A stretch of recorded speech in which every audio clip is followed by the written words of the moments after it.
जय माँ ब्रह्मचारिणी, ब्रह्मा को दिया ज्ञान।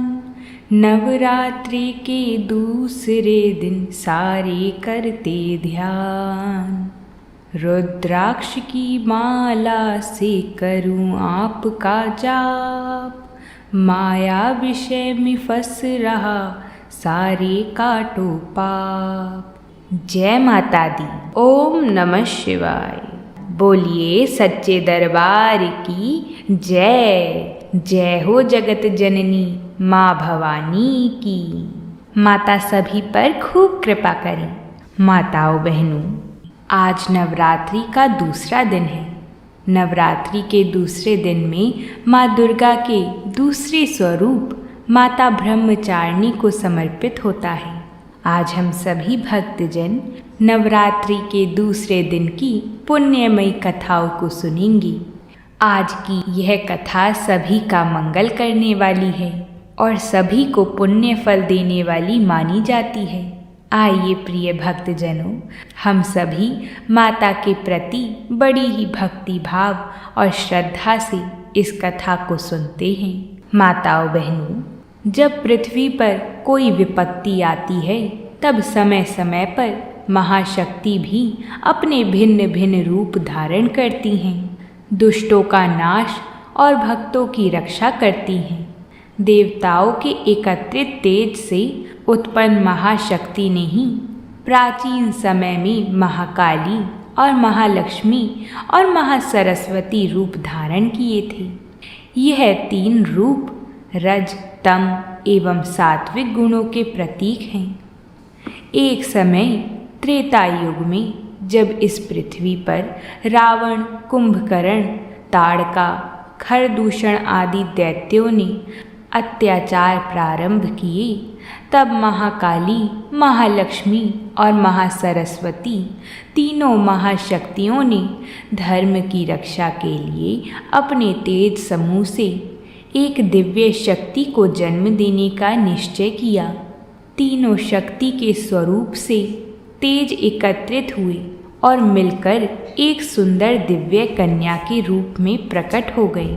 उस कन्या ने महाशक्तियों से पूछा, देवियों, आपने मुझे क्यों उत्पन्न किया है? ऐसा कहने पर उन्हें उत्तर मिला कि इस संसार में हमने तुम्हें धर्म की रक्षा और प्रचार के लिए प्रकट किया है। अब तुम रत्नाकर सागर के घर उनकी पुत्री बनकर जन्म लो। वहाँ तुम भगवान विष्णु के अंश से अवतार धारण करो। उसके पश्चात तुम आत्म प्रेरणा से धर्म की रक्षा और प्रचार करोगी। महाशक्तियों की आज्ञा अनुसार दिव्य कन्या ने रत्नाकर सागर के घर में अवतार धारण किया। रत्नाकर सागर ने माता दुर्गा की खूब सेवा की थी। उनकी इच्छा थी कि उनके घर एक कन्या का जन्म हो, जिसको माता दुर्गा ने पूर्ण किया और उनके घर में उनका ही एक स्वरूप प्रकट हुआ। उसने कन्या का नाम त्रिकुटा रखा। बाद में यही कन्या भगवान विष्णु के अंश से उत्पन्न होने के कारण वैष्णवी नाम से भी विख्यात हुई। देवी त्रिकुटा ने अपनी कम आयु में ही अलौकिक शक्तियों से ऋषि मुनियों और देवताओं को भी अपनी ओर आकर्षित कर लिया। देवी त्रिकुटा सभी को बहुत पसंद थी। दिव्य कन्या के दर्शन के लिए दूर दूर से लोग आने लगे। देवी त्रिकुटा सभी के दुख दूर करती थी। माताओं बहनों, आपने यहाँ तक कथा को सुन लिया है तो वीडियो को एक लाइक ज़रूर कर दें। आपके एक लाइक करने से यह कथा और भी 5 लोगों तक जाती है, जिससे वो भी इस कथा को सुन पाएंगी। माताओं बहनों, कुछ समय बाद उनके हृदय में भगवान श्री राम के लिए प्रेरणा होने लगी। तब उन्हें मालूम हुआ कि इसी समय भगवान ने राम अवतार धारण कर रखा है। तभी देवी त्रिकुटा ने यह निश्चय किया कि वह भगवान के लिए तपस्या करेंगी और वह भगवान को प्राप्त करेंगी। ऐसा निश्चय करके उन्होंने अपने पिताजी से आज्ञा ली कि वह समुद्र तट पर जाकर भगवान राम के ध्यान में लीन होकर तपस्या करेंगी। उनके पिता ने भी उन्हें रोका नहीं और देवी त्रिकुटा ऐसे ही बहुत काल तक भगवान राम के ध्यान में उनकी प्रतीक्षा करने लगी। जब रावण ने माता सीता का हरण कर लिया था, तब श्री रामचंद्र जी अपनी वानर सेना के साथ समुद्र तट पर पहुँचे थे, तो उन्होंने वहाँ समाधि में बैठी हुई उस दिव्य कन्या को देखा। तब भगवान श्री राम उनकी भक्ति देखकर प्रसन्न हुई। भगवान राम देवी त्रिकुटा के समीप गए और भगवान राम के पूछने पर देवी त्रिकुटा ने अपने पिता का परिचय दिया और अपनी घोर तपस्या का कारण भी बताया कि मैंने भगवान राम को अपने पति के रूप में प्राप्त करने का संकल्प किया है। यह बात जब प्रभु ने सुनी तो वह बोले, हे सुंदरी, तुम जिसकी प्रतीक्षा कर रही हो वो मैं ही हूँ। देवी त्रिकुटा को पहले से ही आभास हो रहा था कि वह जिसका इंतज़ार कर रही हैं वह यही हैं, लेकिन उनके मुख से सुनना चाहती थीं। जब उन्होंने प्रभु से जाना कि वही श्री राम है, तो वह बहुत ही विकल हो गई और उनके चरणों में गिर गई।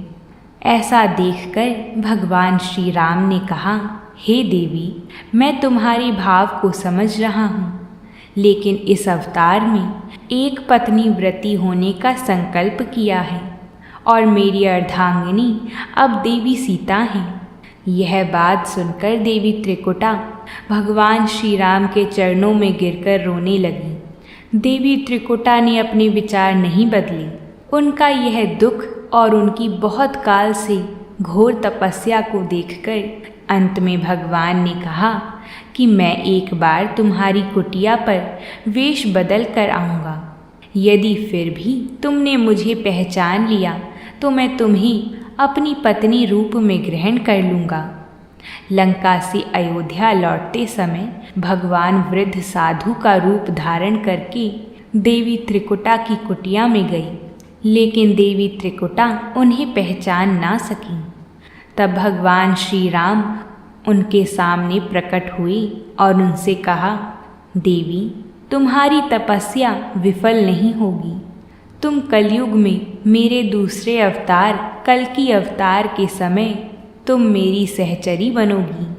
उस समय तक तुम उत्तर भारत में मणिक पर्वत पर 3 शिखरों वाले त्रिकुट पर्वत की उस रहस्य गुफा में, जहाँ 3 महाशक्तियों का निवास है, वहाँ पहुँचकर तपस्या में लीन हो जाओ।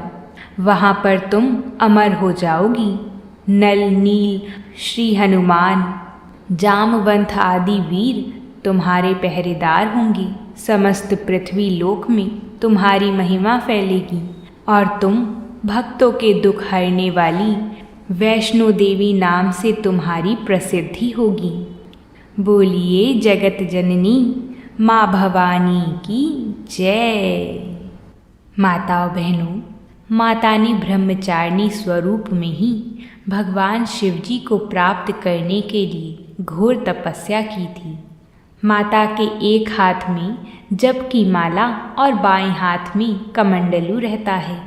देवी ने अपने पूर्व जन्म में जब ये हिमालय के घर पुत्री रूप में उत्पन्न हुई थीं, तब नारद जी के उपदेश से उन्होंने उनको गुरु बनाया और उनके आदेश के अनुसार भगवान शंकर जी को पति रूप में प्राप्त करने के लिए अत्यंत कठिन तपस्या की। इसी कठिन तपस्या के कारण इन्हें तपश्चारिणी अर्थात ब्रह्मचारिणी नाम से जाना गया। देवी ब्रह्मचारिणी ने 1000 वर्षों तक उन्होंने केवल फल मूल खाकर व्यतीत किए थे। उसके बाद 100 वर्षों तक केवल शाक पर निर्वाह किया था। कुछ दिनों तक कठिन उपवास रखते हुए खुले आकाश के नीचे वर्षा और धूप के भयानक कष्ट सहे। इस कठिन तपश्चर्या के पश्चात 3000 वर्षों तक केवल जमीन पर टूटकर गिरे हुए बेलपत्रों को खाकर ही वह भगवान शंकर जी की आराधना करती रहीं। इसके बाद उन्होंने सूखे बेलपत्रों को भी खाना छोड़ दिया। कई हजार वर्षों तक वह निर्जल और निराहार तपस्या करती रहीं। पत्तों को भी खाना छोड़ देने के कारण उनका एक नाम अपर्णा भी पड़ गया था। कई हजारों वर्षों की इस कठिन तपस्या के कारण ब्रह्मचारिणी देवी का वह पूर्व जन्म का शरीर एकदम क्षीण हो उठा। वह अत्यंत ही दुर्बल हो गई थी। उनकी यह दशा देखकर उनकी माता मैना अत्यंत दुखी हो उठी। उनकी इस तपस्या से तीनों लोकों में हाहाकार मच गया। देवता, ऋषि, सिद्धगण, मुनि सभी देवी ब्रह्मचारिणी की इस तपस्या का फल बताते हुए उनकी सराहना करने लगे। अंत में पितामह ब्रह्मा जी ने एक आकाशवाणी के द्वारा उन्हें संबोधित करते हुए प्रसन्न स्वरों में कहा, हे देवी, आज तक किसी ने भी ऐसी कठोर तपस्या नहीं की थी। ऐसी तपस्या तुम ही से संभव थी। तुम्हारे इस अलौकिक कृत्य की सराहना हो रही है। तुम्हारी मनोकामना जल्द ही परिपूर्ण होगी। भगवान शिव जी तुम्हें पति रूप में प्राप्त होंगे। अब तुम तपस्या से विरत होकर शीघ्र ही तुम्हारे पिता तुम्हें बुलाने आ रहे हैं। माँ दुर्गा जी का यह दूसरा स्वरूप भक्तों और सिद्धों को अनंत फल देने वाला है। इनकी उपासना से मनुष्य में तप, त्याग, वैराग्य, सदाचार, संयम की वृद्धि होती है। जीवन के कठिन संघर्षों में भी उनका मन कर्तव्य पथ से विचलित नहीं होता। माता ब्रह्मचारिणी देवी की कृपा से उसे सर्वत्र सिद्धि और विजय की प्राप्ति होती है। माता पार्वती ने अपने ब्रह्मचारिणी स्वरूप से भगवान शिव जी की आराधना की और उन्हें प्राप्त किया। बोलिए माता ब्रह्मचारिणी की जय हो। प्रिय माताओं बहनों, माता के प्रति श्रद्धा और भक्ति बढ़ाने वाली अब हम माता के भक्त श्रीधर की कथा सुनेंगे कि कैसे माता वैष्णो देवी अपने भक्तों पर कृपा करती हैं। सभी भक्तजन प्रसन्नचित मन से इस कथा को सुनें। बहुत समय पहले माता के परम भक्त श्रीधर जी हुए थे। वे नित्य नियम से कन्या पूजन किया करते थे और माता के परम भक्त थे। संतान ना होने के कारण वह दुखी रहा करते थे। भक्त श्रीधर की सच्ची उपासना और उनका दृढ़ विश्वास देखकर माता वैष्णो देवी स्वयं एक दिन उनके घर कन्या रूप धारण करके आईं। भक्त श्रीधर कन्या पूजन की तैयारी कर रहे थे। तभी छोटी छोटी कन्याएं उपस्थित थीं। उन्हीं में जगन माता भी कन्या बनकर आ गई थीं।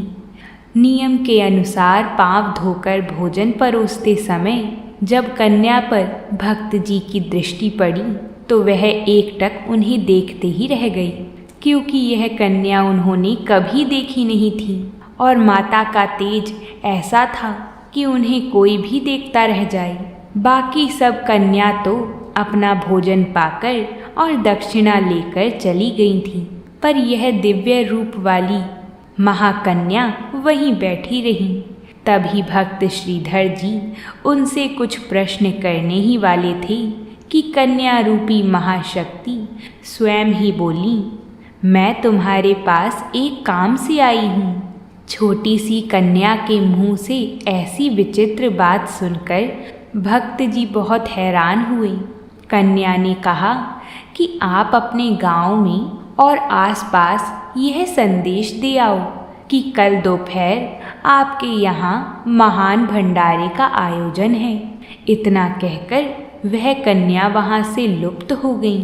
कन्या की ऐसी बातें सुनकर भक्त श्रीधर विचारों में डूब गए। आखिर यह कन्या कौन है? हो ना हो यह जरूर कोई शक्ति ही थी, परंतु भंडारे वाली समस्या से श्रीधर जी परेशान हो गए, क्योंकि उनके पास इतना धन नहीं था कि पूरे गांव वासी को वह भंडारा करा सकें। इस चिंता के चलते भी अंत में उन्होंने कन्या की बातों को ही याद रखा।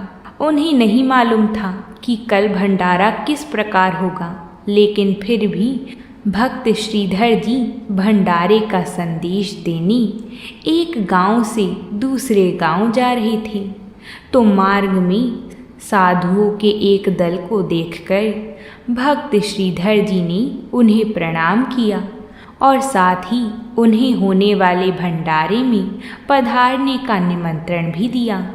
उसी मंडली के गुरु थे गोरखनाथ जी। उन्होंने भक्त जी से उनका नाम पूछा और मुस्कुराकर बोले, ब्राह्मण, तू मुझे भैरवनाथ और मेरे अन्य शिष्यों को निमंत्रण देने में भूल कर रहा है। हमें तो देवराज इंद्र भी भोजन ना दे सके थे। इस पर भक्त श्रीधर जी ने उन्हें कन्या के आगमन वाली सारी कथा सुनाई। गुरु गोरखनाथ ने विचार किया कि ऐसी कौन सी कन्या है जो सबको भंडारा खिला सकती है। उस कन्या की परीक्षा करके तो देखनी चाहिए। अंततः उन्होंने भक्त श्रीधर जी से कह दिया कि हमें भोजन स्वीकार है, कल समय पर हम आ जाएंगे। उस दिन तो भक्त श्रीधर जी गांव-गांव घूमते थके हारे रात को आकर सो गए। सुबह होते ही भक्त श्रीधर फिर इस विचार में खो गए कि मुझ में तो इतने बड़े भंडारे की सामर्थ्य नहीं है। भंडारे का प्रबंध कैसे होगा। ना मालूम समय कब बीत गया और भीड़ एकत्र होने लगी। गुरु गोरखनाथ और भैरवनाथ जी अपने शिष्यों सहित वहां आ पहुँचे। भक्त श्रीधर जी चिंता में बैठे थे कि अचानक ही दिव्य रूप वाली वह कन्या फिर प्रकट हो गई और श्रीधर जी के सम्मुख आकर बोली, अब सब प्रबंध हो जाएगा। उठिए और योगियों से कहिए कि कुटिया में चलकर भोजन करें। श्रीधर जी उत्साह से उठे और गुरुजी से भोजन के लिए कुटिया में पधारने को कहा, तो गुरुजी बोले, हम शिष्यों सहित कुटिया में नहीं आ सकते क्योंकि स्थान बहुत छोटा है। इस पर श्रीधर जी बोले, जोगीनाथ, उस दिव्य कन्या ने ऐसा ही कहा है। जिस समय जोगी कुटिया में गए तो सब के सब आराम से बैठ गए, फिर भी जगह बची रही। बाहर भी सब लोग बैठे थे। कन्या ने जब अपने एक विचित्र पात्र से सबको भोजन देना आरंभ किया तो श्रीधर जी प्रसन्न हुए और बाकी सब हैरान। यह देखकर गुरु गोरखनाथ जी और उनके शिष्य भैरवनाथ जी ने परस्पर विचार विमर्श किया कि यह कन्या अवश्य ही कोई देवी शक्ति है। यह वास्तव में कौन है, इसका पता लगाना चाहिए। जिस समय कन्या सबको भोजन परोसती हुई भैरवनाथ के पास पहुंची तो भैरवनाथ ने कहा, कन्या, तूने सबको उनकी इच्छा का भोजन दिया है, लेकिन मेरा मन कुछ और चाहता है। कन्या ने बोला, बोलो जोगीनाथ, तुम्हें क्या चाहिए। ऐसी बात सुनकर भैरवनाथ ने देवी से मांस और मदिरा मांगी तो कन्या ने जोगी को आदेश के स्वर में कहा, यह एक ब्राह्मण के घर का भंडारा है। जो कुछ वैष्णव भंडारे में होता है वही मिलेगा। परंतु भैरवनाथ हठ करने लगे क्योंकि उन्हें तो कन्या की परीक्षा लेनी थी। लेकिन भैरवनाथ के मन की बात तो माता वैष्णो देवी पहले ही जान चुकी थी। जो ही भैरवनाथ ने क्रोध करके कन्या को पकड़ना चाहा, वह कन्या रूपी महाशक्ति अंतर्ध्यान हो गई। भैरव जी ने भी उसी समय उनकी खोज में उनका पीछा करना आरंभ कर दिया। चरण पादुका से काफ़ी दूर चलकर वैष्णवी कन्या के सामने एक गुफा के पास तपस्वी साधु को देखकर उसे अपनी दिव्य झलक दिखलाई और कहा, हे तपस्वी, मैं यहाँ कुछ समय आराम करूँगी। कोई मेरे विषय में पूछे तो कुछ नहीं बताना।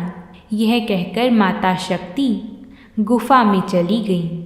और जिस प्रकार बालक माता के गर्भ में तो महीनों तक रहता है, उसी प्रकार कन्या गुफा में 9 महीनों तक तपस्या में लीन रही। उधर भैरवनाथ कन्या की खोज करता हुआ यहाँ तक आ पहुँचा था। उसने तपस्वी से पूछा कि क्या तुम किसी कन्या को इधर से जाते हुए देखा है? यह सुनकर तपस्वी ने भैरवनाथ जी से कहा, जिन्हें तुम साधारण नारी समझते हो वह तो महाशक्ति हैं और आदि कुमारी हैं। उन्होंने उससे कहा कि यहाँ से चले जाओ। यह बात सुनकर भैरवनाथ क्रोधित हो उठा और बोला कि मैं तो उस कन्या को ढूंढकर ही दम लूँगा। भैरवनाथ ने गुफा में प्रवेश कर दिया। गुफा में बैठी तपस्या में जगत माता यह सब देख रही थीं। माता ने अपनी शक्ति से त्रिशूल द्वारा गुफा के पीछे से दूसरा मार्ग बनाया और बाहर निकल गईं। देवी कन्या आगे बढ़ती रहीं। भैरवनाथ भी उनका पीछा करते रहे। देवी ने भैरव को आदेश दिया कि जोगी, तुम अभी वापस चले जाओ, किंतु भैरव ना माना। चाहती तो महामाया सब कुछ कर सकती थी, परंतु भैरव की जिज्ञासा भी सच्ची थी। अंत में देवी त्रिकुटा पर्वत की सुंदर गुफा तक पहुंची। गुफा के द्वार पर उन्होंने वीर हनुमान को पहरेदार बनाकर खड़ा कर दिया और भैरवनाथ को अंदर आने से रोकने के लिए कहा। महाशक्ति कन्या गुफा में प्रवेश कर गईं तो भैरव जी भी घुसने लगे। तब वीर हनुमान जी के साथ भैरवनाथ का युद्ध हुआ। जब वीर लंगूर परास्त होने लगी, तब फिर स्वयं शक्ति ने देवी चंडी का रूप धारण कर भैरवनाथ का वध कर दिया। उनका धड़ वहीं गुफा के पास और सिर भैरव घाटी में जा गिरा। सिर धड़ से अलग होने पर भैरव की आवाज़ आई कि हे आदि शक्ति, कल्याणकारी माँ, मुझे मरने का कोई दुख नहीं है, क्योंकि मेरी मृत्यु जगत रचयिता माँ के हाथों हुई है। सो हे मातेश्वरी, मुझे क्षमा कर देना। मैं तुम्हारे इस रूप से अपरिचित था। माँ, अगर तूने मुझे क्षमा ना किया तो आने वाला युग मुझे पापी की दृष्टि से देखेगा और लोग मेरे नाम से घृणा करेंगी। तब माता ने ही भैरवनाथ के मुख से बारंबार माँ शब्द सुनकर जगत कल्याणी मातेश्वरी ने उन्हें वरदान दिया कि मेरी पूजा के बाद तुम्हारी पूजा भी होगी और तुम भी मोक्ष के अधिकारी होगी। मेरे श्रद्धालु मेरे दर्शनों के पश्चात तुम्हारे स्थान का दर्शन करने वालों की भी मनोकामना पूर्ण होगी।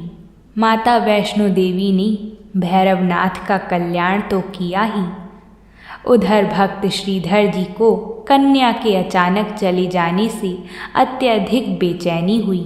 उन्होंने खाना पीना भी त्याग दिया था, परंतु माता तो अपने भक्तों के दिल को जानती हैं। इसलिए एक रात स्वप्न में वैष्णो माता ने श्रीधर जी को दर्शन दिए और अपने धाम का दर्शन भी कराया। स्वप्न में ही भक्त जी ने माता के साथ संपूर्ण यात्रा की। सुबह श्रीधर जी उठे तो बहुत प्रसन्न थे। स्वप्न में देखे हुए स्थानों से उनका हृदय अब तक पुलकित था। उसी दिन से श्रीधर जी वैष्णो देवी के साक्षात दरबार की खोज करने लगे। एक दिन स्वप्न में देखे अनुसार चलते चलते गुफा का द्वार उन्होंने देख लिया और उसमें प्रवेश करके माता के दरबार के साक्षात दर्शन करे और अपना जीवन सफल बना लिया। श्रीधर जी ने हाथ जोड़कर जगदम्बे की आराधना की। माता ने उन्हें 4 पुत्रों का वरदान भी दिया और कहा कि तुम्हारा वंश मेरी पूजा करता रहेगा, तुम्हें सुख शांति की प्राप्ति होगी।